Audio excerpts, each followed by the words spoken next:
নমস্কার। রম্য গল্পমালার পক্ষ থেকে সকল শ্রোতা বন্ধুদের জানাই স্বাগত। আপনাদের সাথে আমি রম্য মাইতি।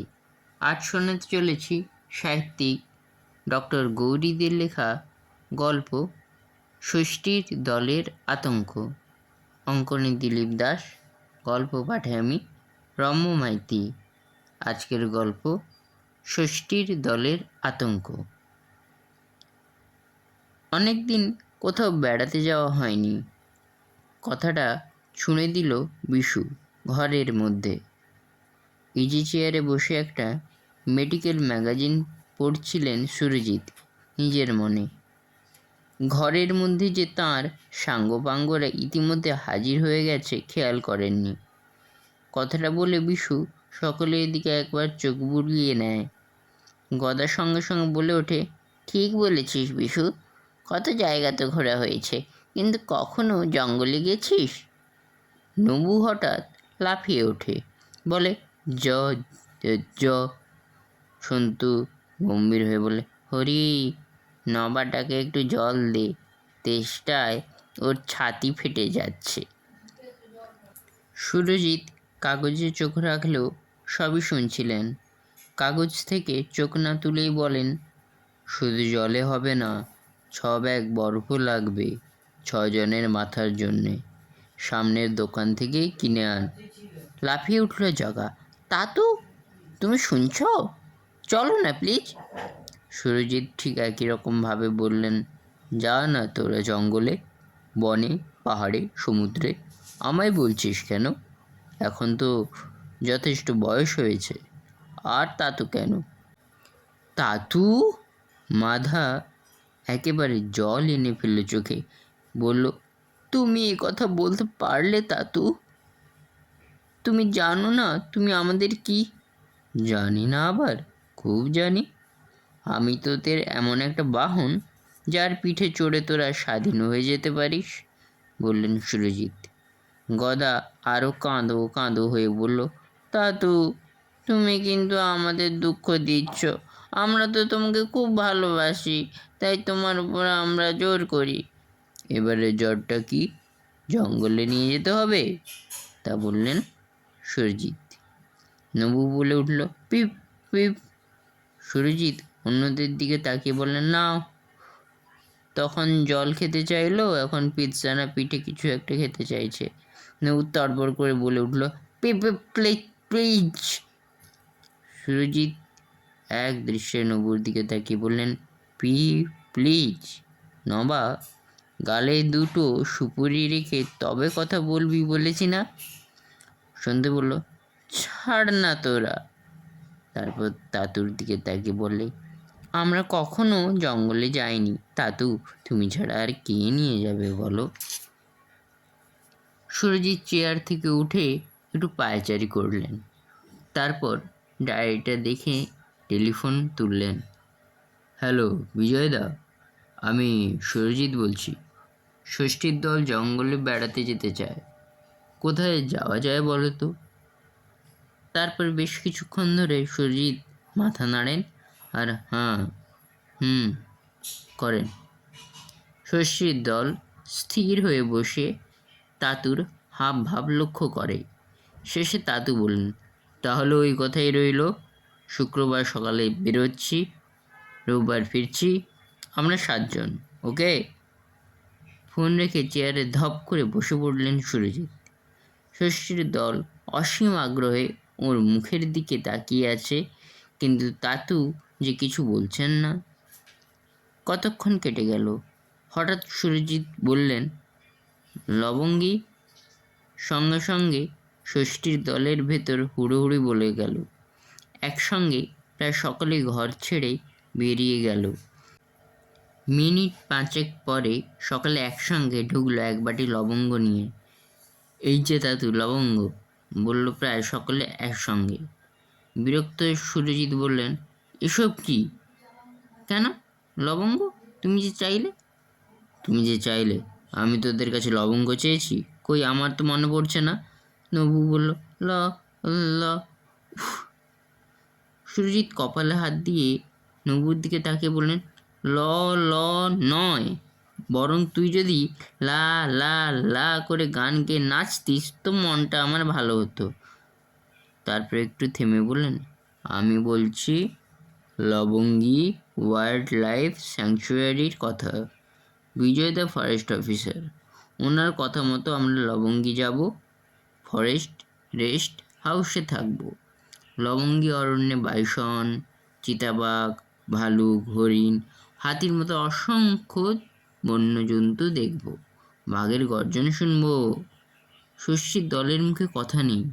এই অভাবনীয় প্রস্তাবে তাদের মনে হচ্ছিল দাদুকে নিয়ে কাঁধে করে নাচে। কিন্তু তখনও সুরজিতের কথা শেষ হয়নি।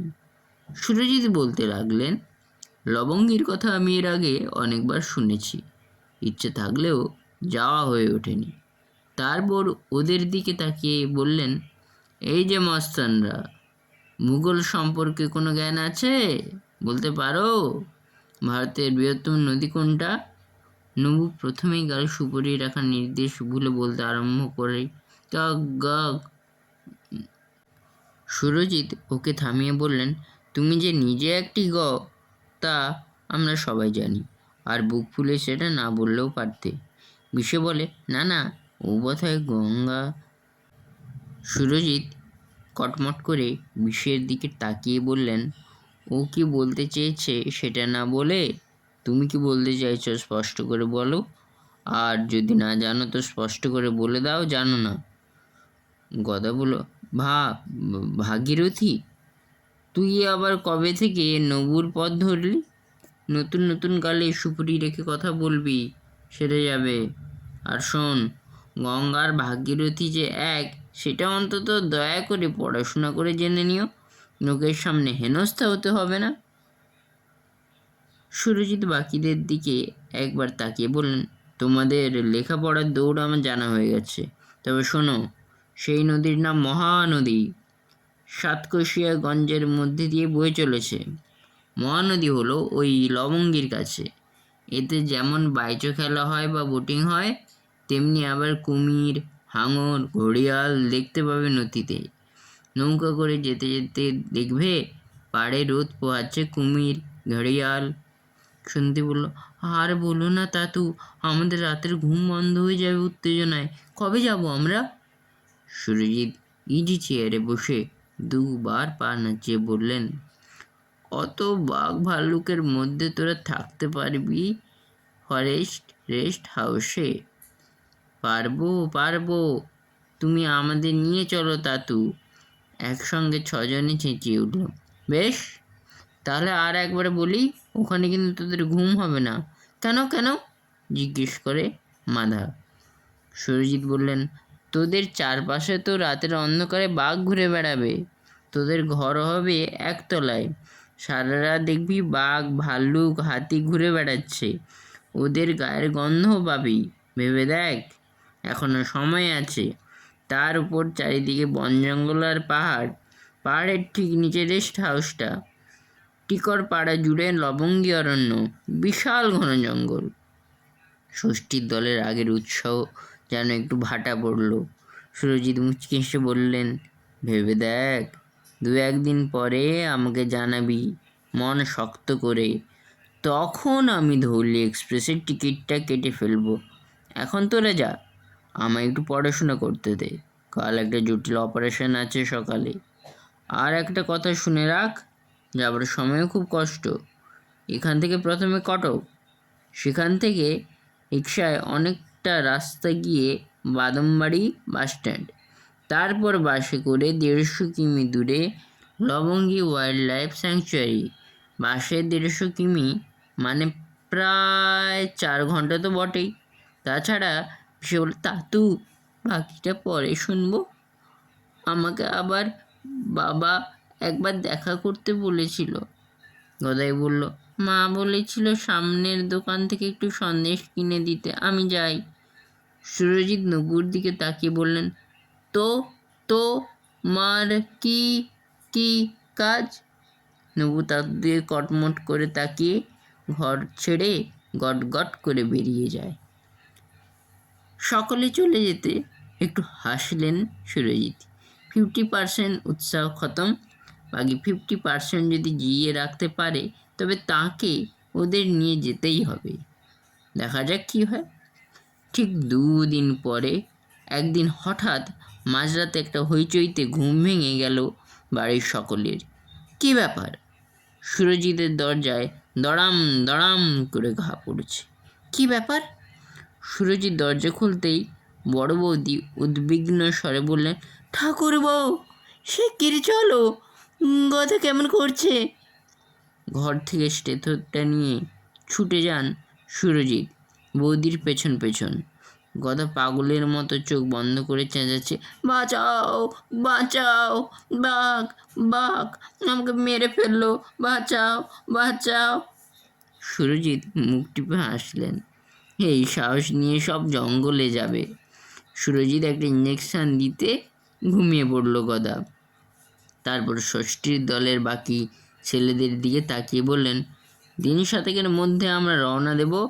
আর হ্যাঁ, গদার ঘুম ভাঙলে ওকেও বলে দিবি ওখানে যাবার আগে একটা করে দূরবীন আর একটা করে ফার্স্ট এইড বক্স, মানে ব্যান্ডেজ, তুলো এসবও যেন গুছিয়ে নেয়। কেন তাতু এসব? সন্ত ভয়ে ভয়ে বলল। সুরজিৎ অবাক হওয়ার ভান করে বললেন, সে কি কথা, ফরেস্টে যাচ্ছি অভিজ্ঞতা অর্জন করব না? রাত্রিরে গাছের ওপর বসে দেখব বাঘ, চিতা, ভাল্লুক, ডেঞ্জারাস সব অ্যানিম্যাল। মাচা ভেঙে পড়তে পারে, হয়তো বা পড়লো একেবারে বাঘ ভাল্লুকের সামনে। আমাদের অবশ্য হাতে বন্দুক থাকবে, কিন্তু বাঘের গতি তো চোখের পলকের মতো, গুলি গায়ে নাও লাগতে পারে, আর লাগলে তো আরও বিপদ। আঘাত পাওয়া জন্তু আরও ফেরোসাস হয়ে ওঠে। তাই বলছি, ছোটোখাটো আঘাত ম্যানেজ করে নেওয়া যাবে, কিন্তু বড় কিছু হলে তো হাসপাতাল যেতেই হবে। তাছাড়া জঙ্গল মানে জঙ্গল, সেখানে সাপ খোপ ছাড়া আরও কত কি থাকতে পারে। সুরজিৎ নিজের ঘড়িটা দেখে বললেন, যা যা শুয়ে পড়, অনেক রাত হলো। পরদিন ছিল রবিবার। বরাবরই ষষ্ঠীর দল সেদিন সকালে তাতুর ঘরে ব্রেকফাস্ট করে। প্রতিবার আসে হৈহুল্লোড় করতে করতে, এবার এলো চুপচাপ, গম্ভীর। সুরজিতের চোখ এড়ায় না। তিনি জানেন তার ভাইপোরা ঠান্ডা প্রকৃতির ভদ্র ভালো ছেলে। ওদের পক্ষে জঙ্গলের বিপদের মুখোমুখি হওয়া খুব কঠিন ব্যাপার।